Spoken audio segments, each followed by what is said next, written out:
And welcome to Oscar Wilde, Shannon and Laura's most excellent Oscar adventure. And today we're going to follow Gone with the Wind with the Philadelphia story. And actually I've seen this movie twice. So it was good enough that I wanted to see it for a second time with my beloved wife. The Philadelphia story was based on a play. Apparently the play was designed for Katharine Hepburn. And she did, 417 performances or something along those lines? Before they even went on the road. Wow. So this is the 13th Academy Awards for films in 1940. So it was, the Academy Awards was from 1941. But the whole story seems to open up with Cary Grant being kicked out of the house by Katharine Hepburn. And it's a very fancy, very lavish, very wealthy house. Well, the house isn't wealthy, but you can tell that Katharine Hepburn's character is very, very wealthy. So he's kicked out. She takes his golf club and cracks it over her knee. He goes back to the door and pushes her down the floor. And then things kind of take off from there. And I'll let you go ahead and cover. So that's just a single scene, and then it's 2 years later. And she is getting ready to marry a nouveau riche guy, George, and who comes into the picture but C.K. Dexter Haven comes back into the picture. He's his first husband, Cary Grant, and the story behind it is that this is they're a socialite family, a big wealthy socialite family, and the newspaper, the big newspaper, Spy magazine, I guess, wants to write a story about it and make it all juicy gossip. So Mike Connor is engaged to write the story, and he wants some, since he wants some filth, apparently Tracy, who's Katharine Hepburn, her dad has had some antics with a dancer, and so her parents aren't living together, and she's very, very upset about that relationship and angry. So Mike Connor comes with his photographer Liz, and he threatens to leak some juice into the public if they can't film and report on the wedding. So they are allowed to stay with Tracy and her family before and during and after the wedding. So That's Jimmy Stewart. James Stewart, yes. And so James Stewart plays Connor, and the photographer that's with James Stewart, they're kind of an item. Mm-hmm. She really loves him. Anyway, so they seek out C.K. Dexter Haven, her first husband, because he's a yacht designer, and he was overseas, and since he knows, and he used to he would write some travel articles for Spy magazine, so since he knew the family, he was brought along for details. So in comes this whole group, and it's all of the issues behind the fact that Tracy is a spoiled socialite. How come we have a lot of those? And Mike the reporter, and she end up establishing a friendship and a relationship, and he had written a book, and so she seeks out the book and finds that he's actually got some depth to him. So there's a relationship that starts there. In the meantime, she's, trying on her dress, and, they're getting ready with the food and the wedding itself, and George is in and out, the one she's going to be marrying. And CK, her ex-husband, is hanging out too. Anyway, so it's the love triangle. It's a romantic comedy, so it's quite funny. There's a lot of kind of slapstick humor in it.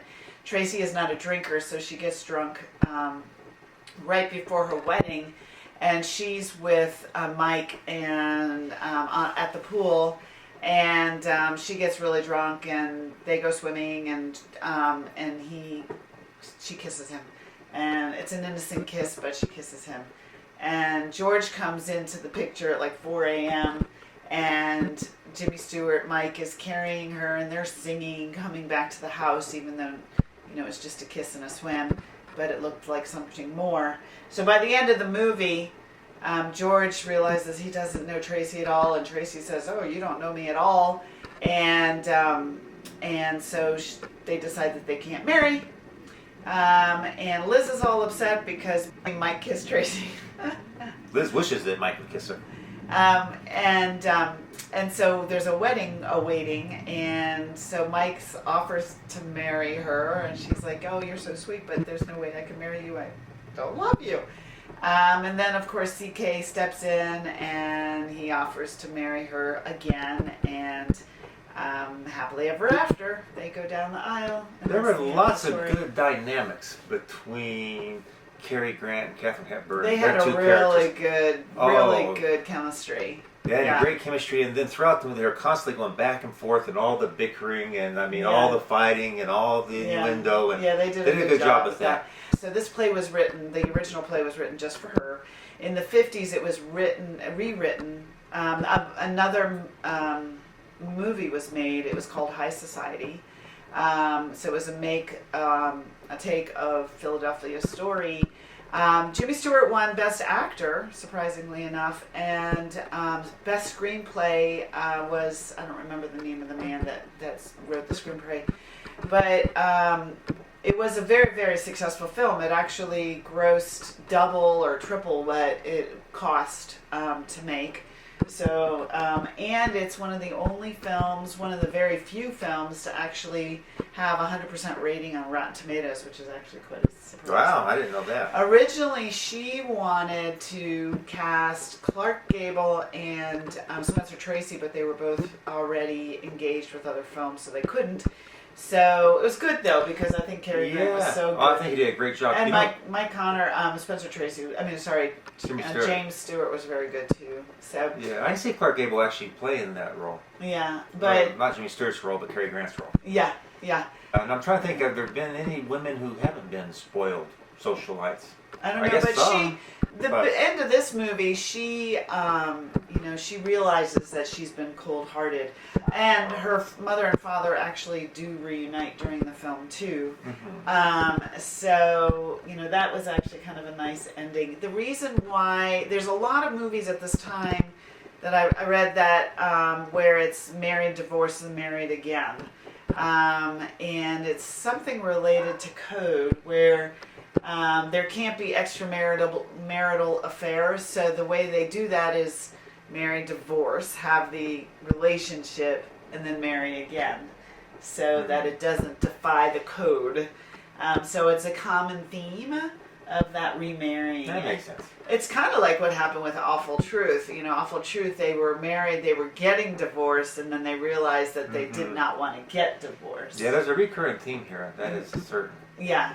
So it's a really good film. I would recommend it. It was funny. It made me laugh multiple times. Katharine Hepburn is a very, very good actress and a good drunk. Good. Yeah, that scene where she is drunk and she's interacting with Jimmy Stewart was very, very good. She was very mercurial, I thought. Yeah. Funny, mercurial, effervescent. I mean, just lots of... Yeah, it was good. And I really like Cary Grant. He's very attractive. This was the last of 4 films that Cary Grant and she did together. Oh, one last comment on that.